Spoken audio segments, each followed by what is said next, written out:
Okay, continuing with this lost chapter of Acts, also known as Acts chapter 29, the long lost chapter. Alright, in the previous video I left off in verse 25, and for this video I'm covering the last verse. There's only 26 verses in this lost chapter of Acts. Verse 26, it says, "And they, Paul and company, went forth and came into Illyricum, intending to go by Macedonia into Asia." Asia Minor, not Asia out in the Far East. Just want to make that clear. Alright, "And grace was found in all the churches, and they prospered and had peace." Amen. So that concludes this lost chapter of Acts. And I'm going to get a map and show the viewers where Illyricum, as well as Macedonia and Asia, are located in the map back in the day. And where are they today? What are the names for these three areas being mentioned here? Illyricum, Macedonia, and Asia. Well, one of them still stands today, Macedonia. So let's get this map. And here it is. Here's Italy. So Paul left Slovenia, crossed over to this area, Illyricum, which is a pretty large area back in the day. And then he crossed over to Macedonia, as it says here.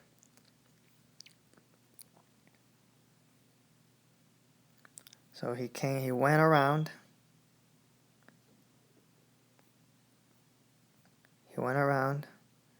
He went into Spain first, then into Gaul, crossed over to London, came back to Gaul, came back down, crossed over across Gaul into Switzerland, and then left to Slovenia, and then from there to the Julius Mountains, I believe, and then he crossed over to Illyricum, as it says in verse 26, came back down to Macedonia, and from here he went into Asia Minor. Let's get the map for Asia Minor, and that would be, as it says here, Asia Minor. That's present day Turkey. Here you have Jerusalem, and here you have Asia Minor, making reference to the 7 churches of the book of Revelation.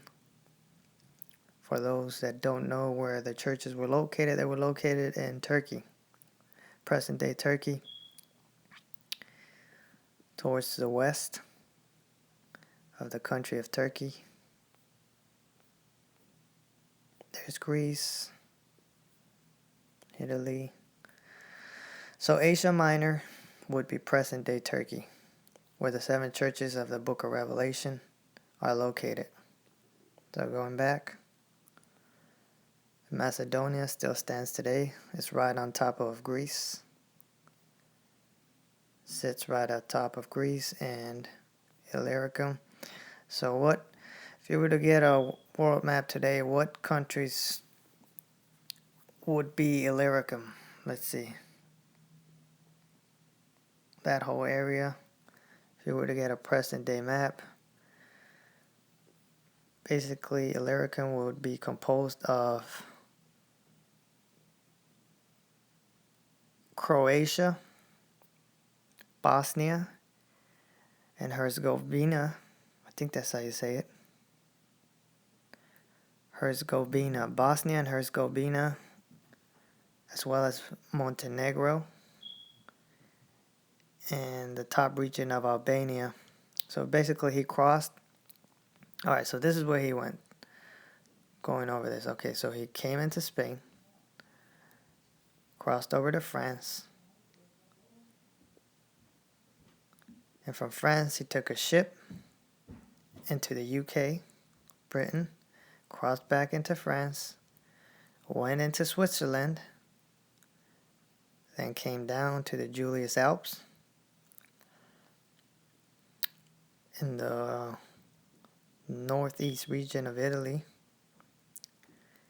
which is connected to Slovenia, the Julian Alps are, And he was there, and then he came to Illyricum, which is modern-day Croatia, Bosnia and Herzegovina, Montenegro, and the top region of Albania, and then he crossed over to Macedonia, which still stands today. That's still the name for it. It sits right on top of Greece. And from Macedonia, I guess he might have crossed Greece and sailed off to Turkey, Asia Minor.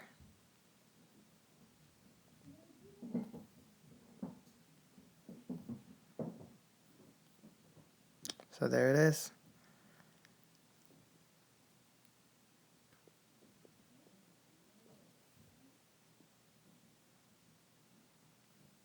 Just as it says, verse 26, Paul and company went forth and came into Illyricum, intending to go by Macedonia. So they were crossing over Illyricum. Their intention was to go to Macedonia into Asia, where the 7 churches spoken of in Revelation were located. And it says that they finished their mission to spread the gospel into these Gentile nations. So that concludes this not well known lost chapter of Acts, which I believe is very much, according to the information I gathered anyways, very much credible. And it is referenced in the canon, for the most part anyways. And just cherish this information because not a lot of people know about it. And you could be one of those few to be blessed with this information. Not everybody will understand it.